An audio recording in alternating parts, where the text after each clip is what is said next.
지난 한 주간도 평안하셨어요? 네, 우리 이 두 손을 옆에 분들을 향해서 가리켜서 말씀이 당신을 변화시킵니다. 선포할까요? 말씀이 당신을 변화시킵니다. 이제 내 가슴에 두 손을 얹고 말씀이 나를 변화시킵니다. 말씀이 나를 변화시킵니다. 오늘도 하나님께서 주시는 말씀을 상고하면서 우리가 좀 더 나은 모습으로 변화되는 시간이 되기를 축원합니다. 우리 봉헌 드릴까요?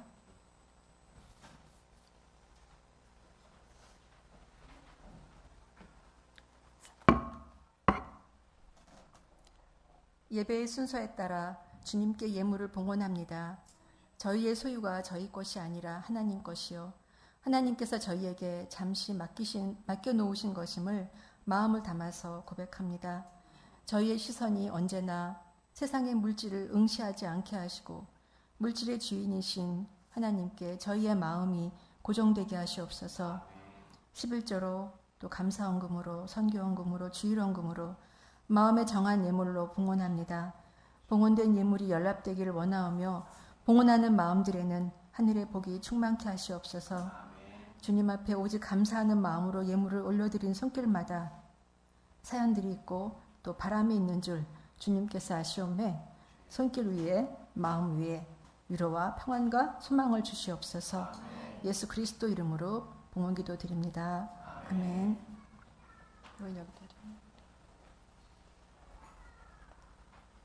오늘은 나의 행전이란 제목으로 하나님 말씀의 은혜를 나누고자 합니다.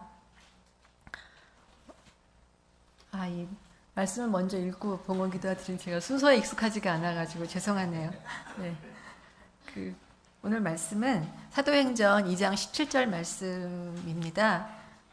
우리 같이 읽어볼까요? 시작. 하나님이 말씀하시기를 말세 내가 내 영을 모든 육체에 부어주리니 너희의 자녀들은 예언할 것이요 너희의 젊은이들은 환상을 보고 너희의 늙은이들은 꿈을 꾸리라. 아멘. 여러분은 이 세상에서 가장 큰 신비가 무엇이라고 생각하십니까? 어떤 분이 이런 말씀을 하셨어요. 돈을 벌기 위해서 건강을 다 버리고 그 버린 건강 되찾기 위해서 벌어놓은 돈 다 쓰는 것이 가장 큰 신비라고 말씀을 하더군요. 여러분도 혹시 그 얘기에 동의하십니까? 인생의 목표와 꿈을 설정하는 첫 단추부터 잘못 끼워져서 빚어지는 코미디 같은 비극이지요. 요즘 말로 웃픈 일입니다. 분명히 슬픈 일인데 왠지 웃음이 나오는 웃픈 일이죠.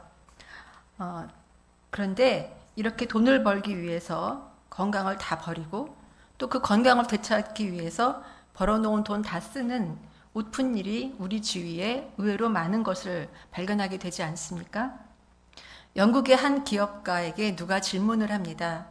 당신은 왜 돈을 벌고 계십니까? 그랬더니 그가 하는 말이 내가 하기 싫은 일을 남에게 시키기 위해서입니다. 라고 대답을 했죠. 그런데 그 기업가는 돈으로도 누구에게 시킬 수 없고 해결할 수도 없는 일이 있다는 것을 알게 됐는데요. 바로 자기 인생의 소명을 발견하는 일이었습니다. 그건 남에게 시켜서 찾을 수 있는 일이 아니었더라는 것이죠. 우리 인생의 꿈과 목표, 우리는 그것들을 계획하고 이뤄가는 데에 때로는 실수하고 때로는 실패하고 때로는 방황도 하지만 하나님은 우리의 꿈과 목표에 대해서 관심이 많으십니다. 성경은 바라보는 각도에 따라서 그 성격을 여러 가지로 말할 수 있는데 하나님의 꿈에 대한 이야기라고 봐도 적절할 것 같습니다. 몸이 죽은 자 같았던 100세의 아브라함에게 아들을 주셔서 큰 민족을 이루는 꿈을 이루셨으며 또 80살의 모세로 하여금 이스라엘 민족을 이끌고 애굽을 탈출시키는 꿈을 이루셨지요. 죄로 인해 죽었던 우리에게 새로운 생명을 주시는 꿈을 계획하시고 이뤄가시는 우리를 향한 하나님의 꿈이 펼쳐진 책이 성경인 줄로 믿습니다. 우리가 오늘 읽은 사도행전 말씀은 사실 구약에서 먼저 등장하는데 역시 우리를 향한 하나님의 꿈을 노래하고 있습니다. 요엘 2장 28절을 함께 읽겠습니다. 시작. 그 후에 내가 내 영을 만민에게 부어주리니 너희 자녀들이 장래일을 말할 것이며 너희 늙은이는 꿈을 꾸며 너희 젊은이는 이상을 볼 것이며. 기원전 515년에서 500년 사이에 활동한 선지자 요엘은 하나님께 패역한 이스라엘 백성을 향해서 여호와 하나님께 돌아오라고 외칩니다. 금식하고 울며 애통하고 마음을 다해서 하나님께로 돌아오면 여호와의 날에 물질의 복을 부어주시고 또 우리가 방금 읽은 영 부으심의 복도 주신다는 하나님의 약속, 하나님의 꿈을 전해주고 있습니다. 그 후 500년이 지난 어느 날 베드로는 요엘 선지자의 그 말씀을 떠올리면서 오늘 읽은 바와 같이 제가 읽어드리면 하나님이 말씀하시기를 말세에 내가 내 영을 모든 육체에 부어주리니 너희 자녀들은 예언할 것이요 너희 젊은이들은 환상을 보고 너희 늙은이들은 꿈을 꾸리라 라고 선포를 합니다. 베드로가 그 말씀을 선포한 날은 어떤 날입니까?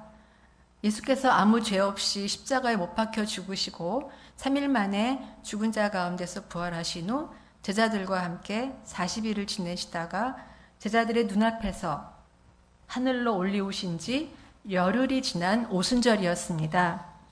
십자가에 못 박히시기 전부터 예수께서는 당신이 떠난 후에 성령을 보내주시겠다고 약속하셨고 부활 후 승천하실 때도 제자들에게 이렇게 신신당부하시지요. 사도행전 1장 4절로 5절 말씀을 같이 읽어보겠습니다. 예루살렘을 떠나지 말고 내게서 들은 바 아버지께서 약속하신 것을 기다리라. 요한은 물로 세례를 베풀었으나 너희는 몇 날이 못되어 성령으로 세례를 받으리라. 결국 그로부터 열흘이 지난 때에 마가의 다락방에 모여있던 120명에게 성령이 임하셔서 그 당시에 그 상황을 제가 사도행전 2장 4절 말씀을 읽어드리면 호련히 하늘로부터 급하고 강한 바람 같은 소리가 있어 그들이 앉은 온 집에 가득하며 마치 불의 혀처럼 갈라지는 것들이 그들에게 보여 각 사람 위에 하나씩 임하여 있더니 그들이 다 성령의 충만함을 받고 성령이 말하게 하심을 따라 다른 언어들로 말하기를 시작하니라. 그 상황이 벌어진 거죠. 그때 그 120명이 혹시 술에 취한 게 아니냐고 수군거리는 사람들을 향해서 베드로가 일찍이 요엘 선지자에게 주셨던 하나님의 말씀이 이제 우리 앞에 실현된 것이라고 선포한 것이 우리가 처음에 읽은 2장 17절 말씀이 되겠습니다. 아닌 게 아니라 그때부터 제자들은 천하 각국의 말로 이야기하는 것은 물론 하나님 말씀을 전하거나 일상의 삶을 살아가는 데 있어서 180도 달라진 것을 우리는 역사의 기록인 사도행전 속에서 생생하게 목격을 하게 됩니다. 성령의 오심은 겟세마네에서 주님을 버리고 도망쳤던 제자들을 변화시키고 또 예수님을 모른다고 3번이나 부인했던 베드로를 또 예수님의 부활을 믿지 못하겠다고 했던 도마를 변화시켜서 능력받는 것도 심지어 죽음도 두려워하지 않고 말씀을 전하도록 인도하게 됩니다. 하루에 3,000명이 세례를 받는 일이 벌어지고 그들 사도들의 손을 통해서 표적과 기사가 일어나죠. 뿐만 아니라 믿는 사람들이 서로 물건을 통용하고 재산과 소유를 팔아서 각 사람의 필요를 따라 나눠주는 삶을 실천하는 놀라운 일도 이루어지게 됩니다. 예루살렘에서 온 유대와 사마리아와 땅끝까지, 물론 더군다나 아래로는 이디오피아까지, 위로는 세계의 중심지인 로마까지 복음이 확산되는 여정이 사도행전에 낱낱이 기록되고 있습니다. 성령을 받음으로 인해서 사도행전의 역사가 새롭게 쓰여지기 시작한 날을 교회는 성령 강림절로 기념하는데 오늘이 바로 그날 성령 강림절입니다. 성령으로 인해서 변화된 제자들과 사도들의 행적을 기록한 책 사도행전은 사실은 그들을 움직인 성령의 역사하심을 기록한 책이므로 어쩌면 성령의 행적을 기록한 성령 행전이라고도 볼 수가 있겠습니다. 하나님은 요엘을 통해서 그리고 베드로를 통해서 같은 말씀을 거듭 반복하시면서 우리에게 어떤 가르침을 주시려고 하는 걸까요? 우리가 성령과 더불어 어떤 행적을 그려가며 살아가기를 꿈꾸고 계신 걸까요?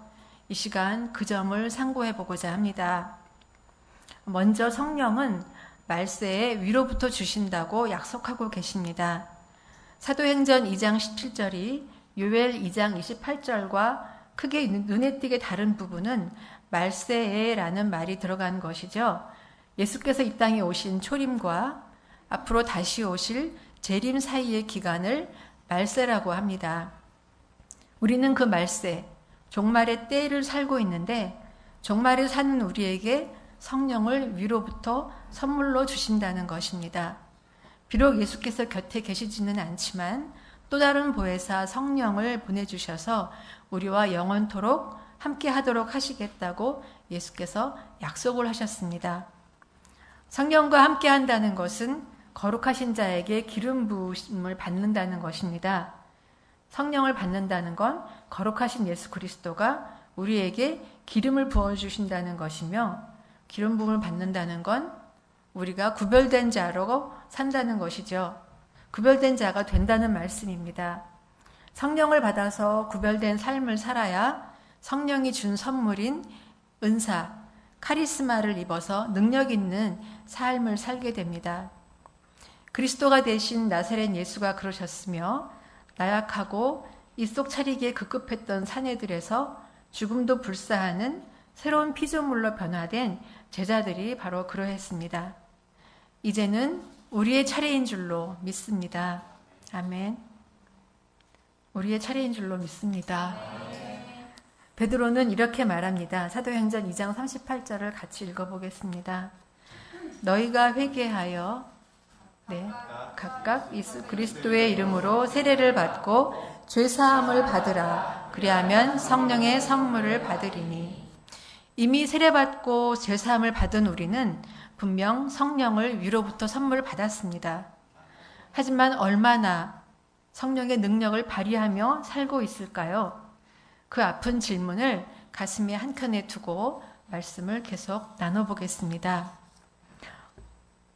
사도행전 2장 17절 말씀을 볼 때 아까 처음에 성령을 말세에 위로부터 주신다고 약속했다는 것 다음으로 성령을 모든 육체에 부어주신다고 약속하고 계십니다.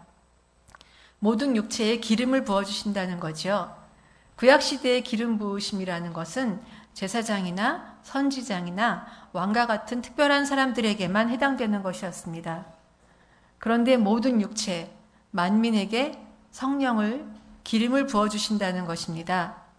성령은 성부, 성자, 성령, 삼위일체 하나님 중 한 분이십니다. 거룩하신 하나님이 썩어질 육체를 찾아오십니다. 일찍이 예수께서 빌립보서 2장 6절로 8절에서 말씀하셨듯이 근본 하나님의 본체시나 하나님의 동등됨을 취할 것으로 여기하지 아니하시고 오히려 자기를 비워서 종의 형체를 가지사 사람들과 같이 되셨고 사람의 모양으로 나타나사 자기를 낮추시고 죽기까지 복종하셨던 그 상태를 넘어서서 이제는 하나님이 아예 우리 각 사람의 육체 안으로 이사 오신다는 것입니다. 요한복음 14장 17절은 성령이 진리의 영이라고 선언합니다. 진리의 영이신 성령님께서 우리 속에 우리와 함께 거하시면서 무엇을 하실까요? 요한복음 14장 26절과 또 요한복음 16장 13절이 말씀을 해주시는데 계속해서 같이 읽어보도록 하겠습니다. 먼저 14장 26절 보혜사 곧 하나님께서 내 이름으로 보내실 성령 그가 너희에게 모든 것을 가르치고 내가 너희에게 말한 모든 것을 생각나게 하리라. 16장 13절 말씀을 같이 또 읽어보도록 하겠습니다. 진리의 성령이 오시면 그가 너희를 모든 진리 가운데로 인도하시리니 그가 스스로 말하지 않고 오직 들은 것을 말하며 장래의 일을 너희에게 알리시리라. 아멘. 하나님의 진리를 가르쳐 주시고 생각나게 하시고 장래의 일까지 알 수 있는 통찰력을 모든 육체, 자녀부터 젊은이, 노인에 이르기까지 만민에게 알려주신다고 약속을 하셨습니다. 연령과 성별, 신분을 넘어서 모든 육체가 하나님의 진리를 깨닫고 나아가 하나님의 꿈이 우리의 꿈으로 자리 잡고 하나님의 비전이 우리의 비전으로 새겨졌음을 고백 듣기 원하시는 것이 하나님의 뜻인 줄로 믿습니다. 그래서 말씀하십니다. 요한복음 14장 20절 말씀을 같이 읽겠습니다. 그날에는 준비가 됐나요? 그럼 제가 읽어드리겠습니다. 그날에는 내가 아버지 안에, 너희가 내 안에, 내가 너희 안에 있는 것을 너희가 알리라. 아버지 하나님의 뜻과 마음이 예수님의 뜻과 마음이고, 예수님의 뜻과 마음이 우리의 뜻과 마음으로 되는 것이 하나님의 꿈이고 예수님의 꿈인 줄로 믿습니다. 아멘. 그러므로 결국 세 번째, 성령은 우리로 하여금 행동을 하게 하십니다. 예수님이 성부 하나님 안에, 우리가 예수님 안에, 예수님이 우리 안에 거하는 상태에 이르면 예언하거나 환상을 보거나 꿈을 꾸거나 이렇게 동사의 삶을 살도록 성령은 우리를 추동하십니다. 성령이 주시는 안락과 평안함을 혼자서 가만히 누리기만 하는 것을 원하지 않으십니다. 아니, 우리부터가 그렇게 지낼 수가 없습니다. 오순절날 성령의 임재로 다른 언어로 말하는 방언을 받은 제자들이 그동안 숨죽여 몸을 피했던 골방을 뛰쳐나가서 말씀을 전한 것처럼 우리로 하여금 다른 사람을 향해 행동하게 하십니다. 그 동사의 삶, 행동하는 삶에는 자녀든 젊은이든 노인이든 차별이 없습니다. 말씀을 문자적으로 해석해서 자녀는 예언, 젊은이는 환상, 노인은 꿈으로 그 영역을 제한하는 것은 올바른 이해가 아닌 줄로 믿습니다. 모든 성도들이 골고루 추구해야 할 전인적인 영적 성장과 나눔의 활동을 표현했다고 저는 해석을 하고 있습니다. 만민이 성령의 충만함 속에서 동일하게 경험할 것들을 세 가지 호칭을 통해 표현한 수사적인 기법입니다. 자녀든 젊은이든 노인이든 남자든 여자든 종이든 주인이든 할 것 없이 성령의 임재를 통해 내가 주 안에, 주가 내 안에 거하는 하나됨의 은혜를 입고 있는 육체라면은 누구나 하나님의 마음으로 꿈을 꾸고 하나님의 심장으로 환상을 보고 하나님의 인도대로 예언하는 능력도 입어야 하는 것입니다. 기억하시죠? 구약의 시대에 환상이나 예언, 꿈은 계시를 위해서 선지자와 같은 특정인에게만 허용된 도구였습니다.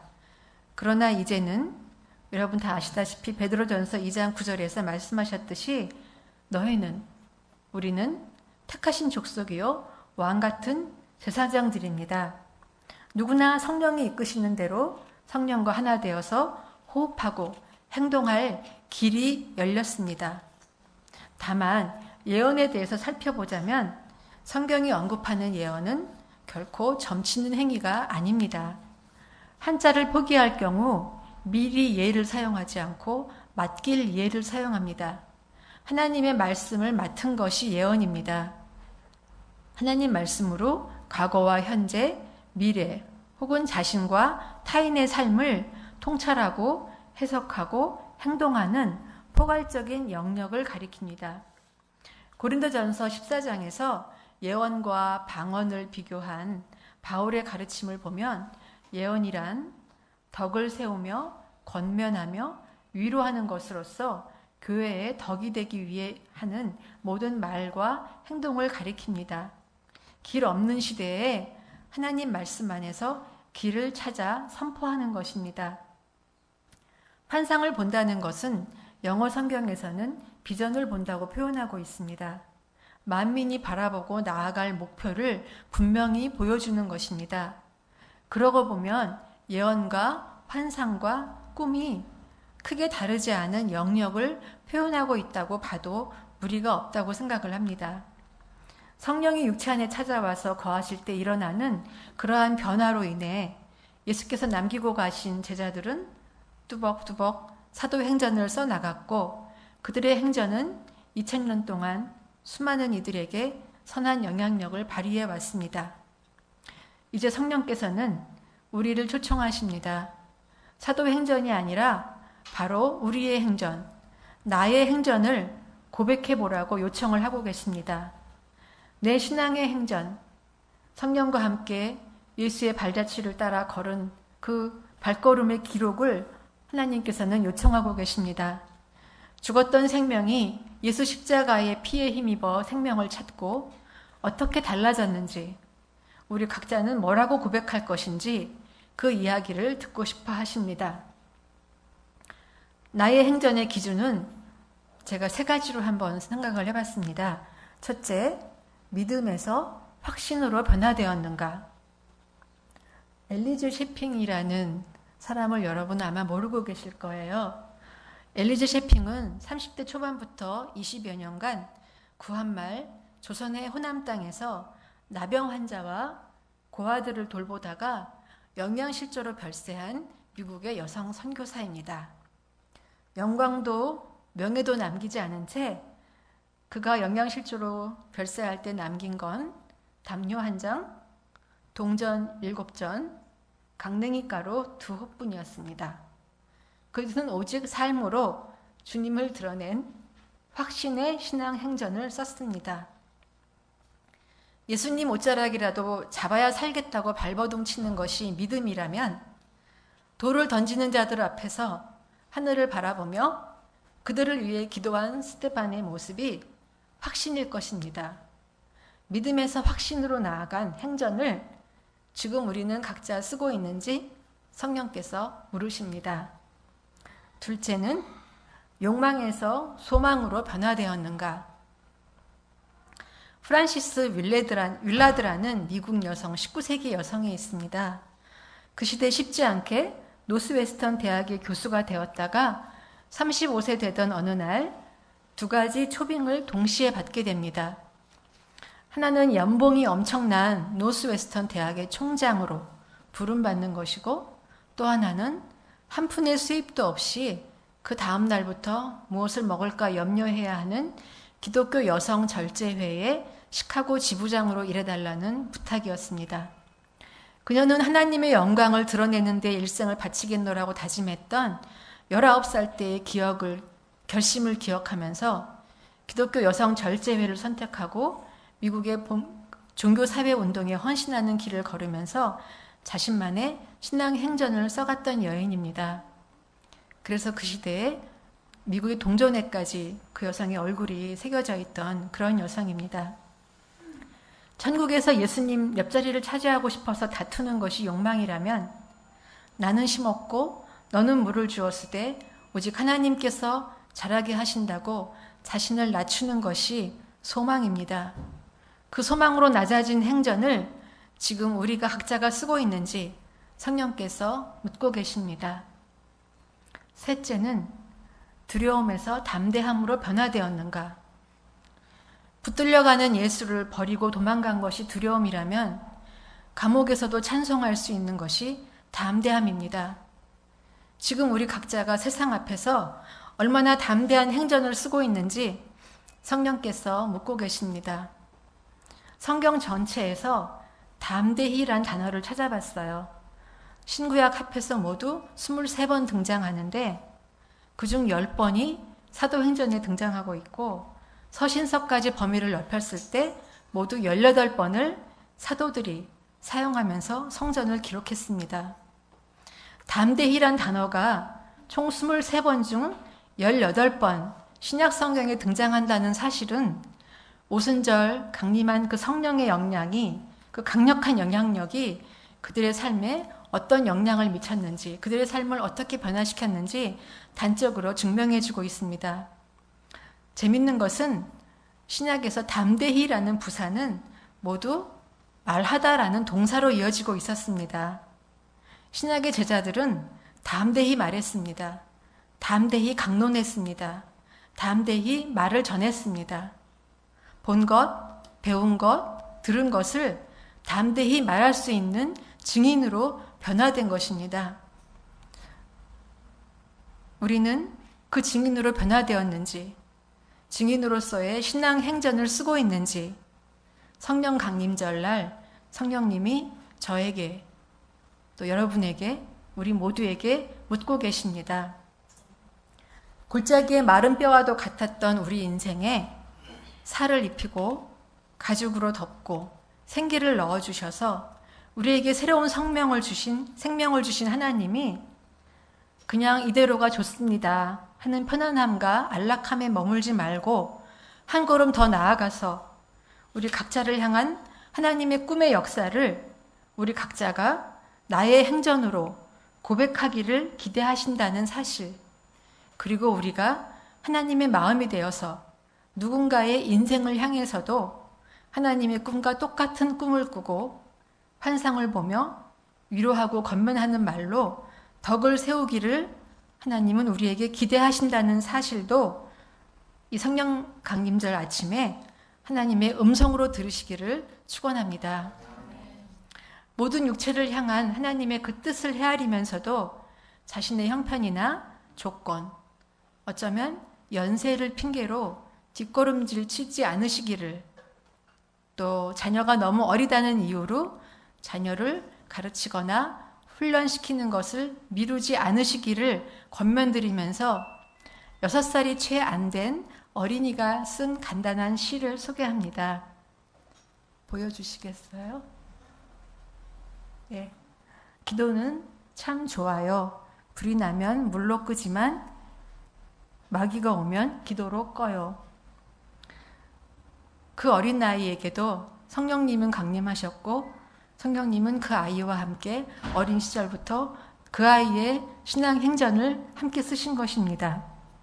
성령의 인도 아래 자신의 신앙 행전을 써가는 것은 아주 작은 첫걸음, 기도한다거나 성령님의 그 세미한 음성에 귀 기울인다거나 하는 작은 첫걸음부터 시작될 터이므로, 만약 여러분이 아직 어린이와 같은 신앙을 가졌다고 생각하신다면 이 어린이에게 겸손하게 배우면서 성령님과 호흡하고 교제하는 첫걸음을 떼어보시길 축원합니다.